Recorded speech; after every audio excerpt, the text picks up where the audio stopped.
US border patrol chief Michael બેન્ક્સે illegally border cross કરી અમેરિકામાં એન્ટર થયેલા ઇમિગ્રન્ટ્સ પાસેથી $5,000 એપ્રિહેન્સિવ ફી વસૂલવાની જાહેરાત કરી છે.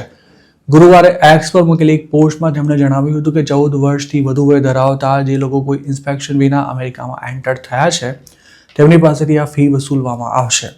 ટ્રમ્પ દ્વારા જુલાઈ 2025માં જે બિગ બ્યુટીફુલ બિલ પર સાઇન કરવામાં આવી હતી તેમાં આ ફીનો પણ સમાવેશ થાય છે. માઇકલ બેન્ક્સે એવી પણ સ્પષ્ટતા કરી છે કે ઇલીગલ ઇમિગ્રન્ટ ક્યાંથી અમેરિકામાં એન્ટર થયા છે, તેઓ કેટલા સમયથી રહે છે તેમજ તેમનું હાલનું લોકેશન શું છે અને તેમની કોઈ ઇમિગ્રેશન પ્રોસિડિંગ્સ ચાલુ છે કે કેમ તેવી કોઈ પણ બાબતને ધ્યાનમાં લીધા સિવાય તમામ એલિયન્સ પાસેથી $5,000 ફી વસૂલવામાં આવશે.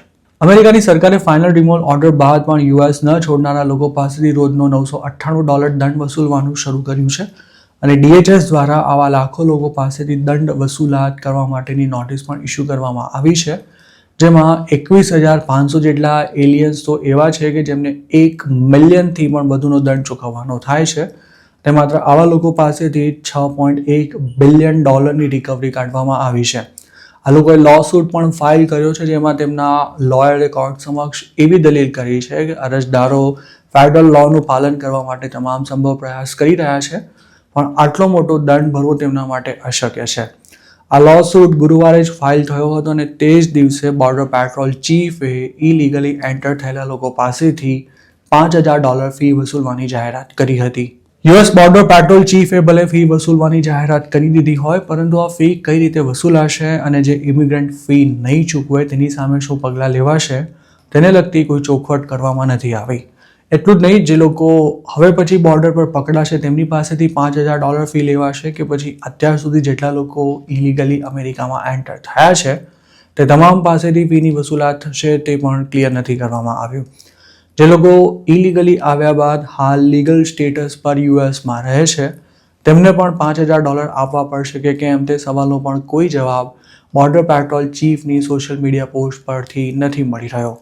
આ ઉપરાંત મહત્વની વાત એ પણ છે કે આ ફી વસૂલવા માટે ઇલીગલ ઇમિગ્રન્ટ્સને લેટર મોકલવામાં આવશે કે પછી બીજી કોઈ રીતે તેમનો સંપર્ક કરાશે તે પણ તેમણે નથી જણાવ્યું. ફાઇનલ રિમૂવલ ઓર્ડર ઇસ્યુ થયા બાદ નિશ્ચિત ગાળામાં અમેરિકા ન છોડનારા લોકો પાસેથી પણ સરકારે $998 ડેઇલી દંડ વસૂલવાની જાહેરાત કરી હતી, પણ અત્યાર સુધી કેટલા લોકોએ આ દંડ ભર્યો છે અને કુલ કેટલી વસૂલાત થઈ શકી છે તે અંગે પણ DHS અત્યાર સુધી કોઈ જ માહિતી નથી આપી. ટ્રમ્પ એડમિનિસ્ટ્રેશન ઇલીગલ ઇમિગ્રન્ટ્સ સામે ચાલીને અમેરિકા છોડી દે તે માટે રોજે રોજ જાતભાતના નિયમો અમલમાં મૂકી રહ્યું છે અને આ નિયમ કે કાયદા હેઠળ ભલે કોઈ મોટી કાર્યવાહી ન થાય, પરંતુ પોતે ઈચ્છે તે ઇમિગ્રન્ટને ગમે ત્યારે તેના હેઠળ ફિટ કરી શકાય તેવી સરકારની ગણતરી હોય તેવું ચિત્ર ઉપસી રહ્યું હોવાનું પણ એક્સપર્ટ્સનું માનવું છે. DHSનો દાવો છે કે અત્યાર સુધી 1.9 મિલિયન અનડોક્યુમેન્ટેડ લોકો સામે ચાલીને અમેરિકા છોડી ચૂક્યા છે. જોકે તેની સામે $1,000 એક્ઝિટ બોનસ અને ફ્રી એર ટિકિટની સ્કીમમાં અમેરિકા છોડનારા લોકોની સંખ્યા 40,000 જેટલી પણ નથી થતી. DHSએ પોતે પણ જે 1.9 મિલિયન લોકોના સેલ્ફ રિમૂવલનો આંકડો આપ્યો છે તેનો કોઈ નક્કર આધાર નથી અને તે થર્ડ પાર્ટી દ્વારા વ્યક્ત કરવામાં આવેલા અંદાજના આધારે ફાઇનલ કરાયો છે. જોકે એક વાત ચોક્કસ છે કે ટ્રમ્પે જે આકરા પગલાં લીધા છે તેના કારણે એક સમયે ઇમિગ્રન્ટ્સના ટોળેટોળાથી ઉભરાતી અમેરિકાની બોર્ડર હાલ સુમસામ થઈ ચૂકી છે અને જે એકલ દોકલ લોકો ક્રોસિંગ કરતી વખતે પકડાય છે તેમને પણ હવે જેલમાંથી છોડવામાં નથી આવી રહ્યા.